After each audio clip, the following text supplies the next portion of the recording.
Shut up and sit down.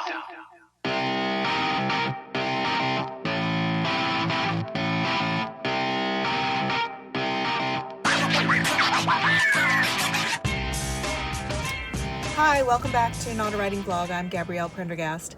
So I did promise I was going to talk about some of the worst parts of being a writer, and I also said that I was going to have to develop the mental strength to do that. So I thought maybe the best way of doing it, and in order to make these videos not too long, would be just to talk about one difficult part of being an author at a time. There are so many. There will be many videos about this. Well, the first one I wanted to talk about is this kind of idea of, ideas and your premise. What is your concept of a book? And so one of the worst things that can happen, I think, to authors, and that sort of really feels like cuts deep, is when you have an idea for a book and you've even written the book, or you're halfway through writing the book, or you're nearly done the book, and another author gets a book deal or announces a book deal of a very similar book. And that can be kind of like horrifying and soul destroying. And that exact thing happened to me with Zero Repeat Forever.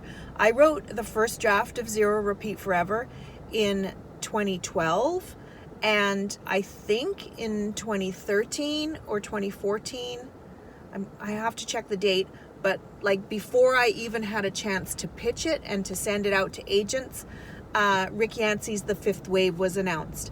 And that was a very buzzy book. And you'll find, if you look up Zero Repeat Forever, that it's often compared to The Fifth Wave. In fact, my publisher even compared it to The Fifth Wave. And so the reason that Zero Repeat Forever came out in 2017 and not 2013 or 2014 is because The Fifth Wave came out, and even though I didn't read The Fifth Wave, I still haven't read The Fifth Wave. I know what the premise is approximately, and it is a similar premise. I'm not going to lie. It's an alien invasion, and it concerns kind of a relationship between an alien and a human being.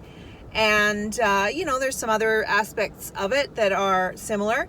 And so when that book came out and I read a synopsis of that book, I was like, well, I'm done. So what did I do? Now, in retrospect, that was probably a mistake. So here's what you need to know. If that happens to you, especially if that is a book that's kind of a big deal and getting a lot of buzz, a lot of the other publishers are going to want a book that is similar to that straight away. They're going to want something that can compete with that book, or if that book is a big success, that people will be like, well, if you liked this book, you're going to like that book. So in that sense, I think it was a mistake for me to not push Zero Repeat Forever quite soon after The Fifth Wave, because while The Fifth Wave was still on its sort of hype, then people would have said, well, when you're finished The Fifth Wave, now you can read this. And so that's like a book like Divergent, for example, which was successful during at the tail end of the hype of the Hunger Games, when everybody had consumed the Hunger Games and just been like, wow, that was great, dystopia. Then Divergent was right there and really took advantage of it. Not that Divergent and the Hunger Games are that similar, but they are still both strong girls in a dystopian young adult story, so there's that sort of similarity.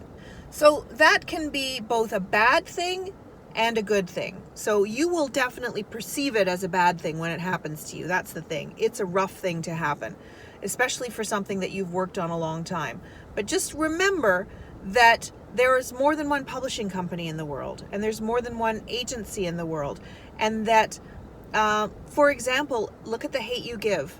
Great book, tons of hype, did incredible business, and very soon after that, Nick Stone's Dear Martin came out, which had very similar themes, and it just came out from another publisher. Because if you were a publisher and the Hate U Give was a huge hit, wouldn't you want to try to have a similar book that people who enjoyed The Hate U Give might enjoy your book, that could compete in the market with The Hate U Give? That's how it works. It is a business. So it's not like everybody stands back and goes, well, this book is going to be a huge hit and it's super important, so we'll just step back and let it be.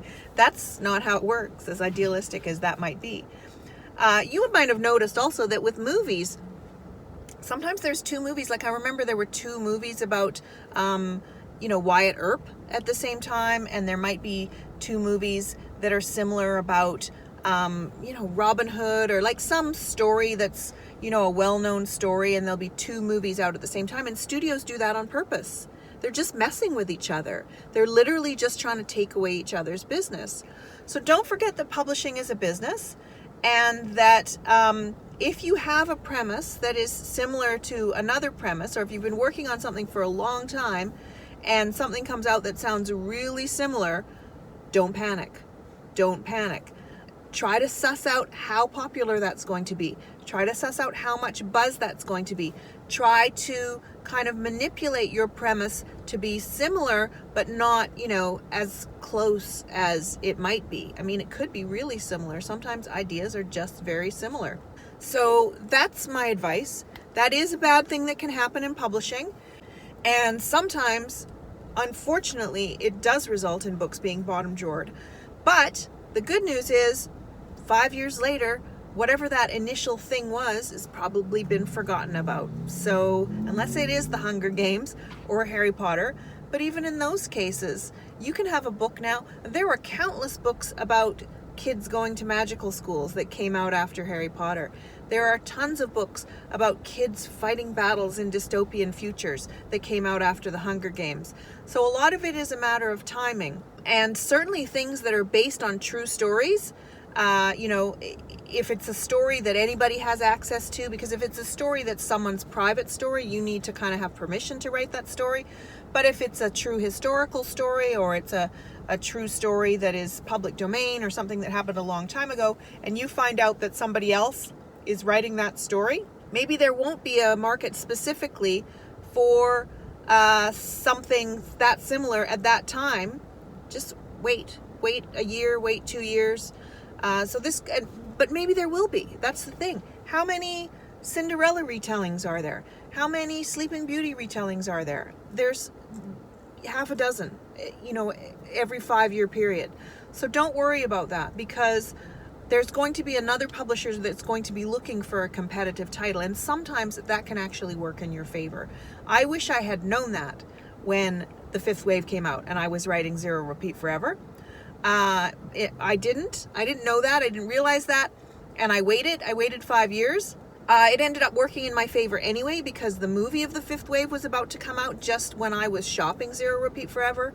And I think that contributed to me getting a really good deal for Zero Repeat Forever. So that helped me. So that's something bad that can happen to you in publishing. So think about that, but don't panic.